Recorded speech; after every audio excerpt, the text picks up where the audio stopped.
You're watching Car Babble, I'm Ewan, and I'm out for a spin in my Hyundai Santa Fe, or Hyundai if you're in North America.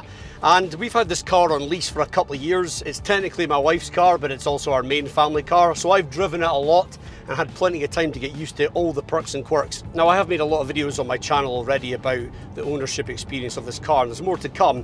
But one of the videos I did make was a full in-depth 26-minute video about pretty much everything about this car, and then I made other ones as well. But I'm quite conscious that a lot of people don't have that kind of time in life to watch YouTube videos to learn about cars they're thinking about buying. So I thought I would try and bottle up all the things that I've kind of covered in a lot of my videos so far into one really short, succinct video to tell you all the key things you need to know if you're thinking about buying this car. So if that sounds good, buckle up, let's get into it.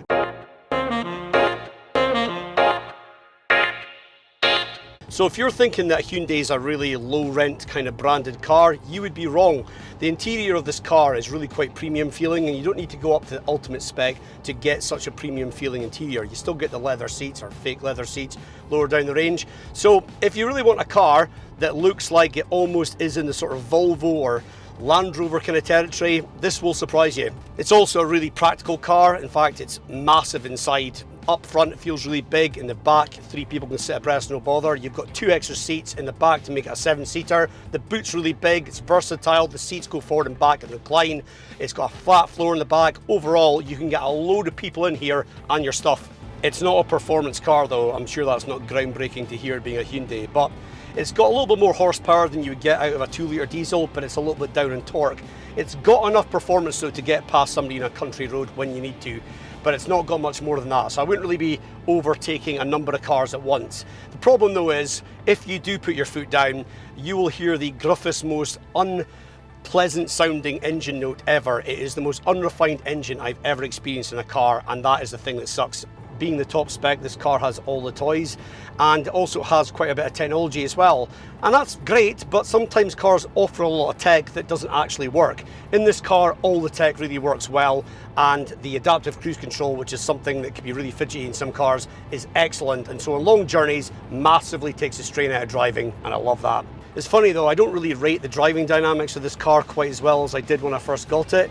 What I will say is it handles competently enough. It doesn't have as much body roll as I thought it was going to have, but it does still feel a little bit wall-away if you push on. The steering is pretty lifeless, and yeah, it goes where you point it, but it's not very engaging steering. And generally, you just don't want to have any fun with this on a country road.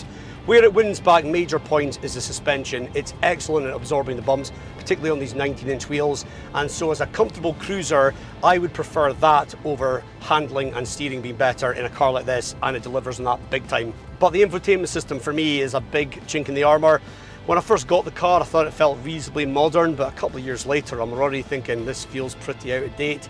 And the new Hyundai Santa Fe that's coming out will address all that, but it does feel a bit more dated now. But the main issue for me is lack of colors, and all that is one thing, but the buttons are just really laggy to press, and that really can be annoying. On top of the fact that when you turn on the car, there's always messages you need to click away from or wait till they clear, and terms and conditions to update and press that you accept them. All that stuff's just super annoying and just kind of nanny state. You also don't get Apple CarPlay or Android Auto wireless, and so yeah, you've got to plug in a cable, and I hate that. Apparently there's a software update over the air that's coming for that, but I've never heard anything more about it, and certainly have not been offered it when I've had my Hyundai services. Now, I could just be missing something when I've read the Hyundai manual, which is like the Old Testament, but I can't seem to find where you actually can set up your off-peak charging, and so that when you plug it in every night, it automatically just waits till that time to charge it, so you get it at a cheaper rate. It seems every time I go in to do this, it has to be reset up. Unlike in my Tesla, where I just plug it in, no, it won't charge till 11:30 at night. In the Santa Fe, I've either got to go into the infotainment screen and faff about with the laggy infotainment for ages, or use the app, which is just as clunky, and yeah, you've got to set up your departure times and all this stuff. It just takes ages, and I have to do it every time. So that really gets under my skin, and if somebody could tell me I'm doing that wrong, happy to hear it. But all the things I've said are negative so far about this car. None of them are reasons I wouldn't buy the car. There are 2 reasons why I probably wouldn't buy this car again. The first one is the lag when you put some throttle down. If you're doing it on the move, yep, still quite a bit of lag, but it's not that bad.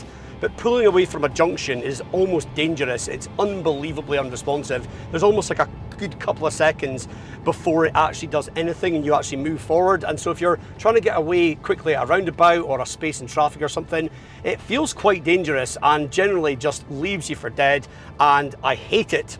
The other reason that I just would never buy this car again, particularly in this powertrain, is because of the fact that in winter time, when I want to drive in EV mode but also have my heating on, I can't. It's one or the other, because essentially there's no auxiliary heat pump and it needs the engine running to heat the car. And where I live, that really sucks ass big time. So I can't actually believe that's even a thing. But yeah, if you really don't want to have to worry about that, then don't get the plug-in hybrid. But to finish on a positive note, this car so far at 2 years old has been pretty reliable. We've not had any issues with it really at all, other than a couple of unfortunate burst tyres. So that's good, and you do have a 5-year warranty. So the whole time I'm going to have this car, it will be under warranty, and that is music to my ears.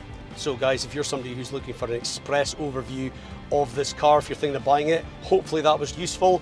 And if you enjoyed the video, please give it a like and leave me a comment below with your thoughts on it. If you are thinking of buying it, if you've got any questions, or if you've actually bought it and you want to share your experiences. And don't forget to subscribe as well if you want to learn more about this car and others. Thanks for watching, and I'll see you in the next one.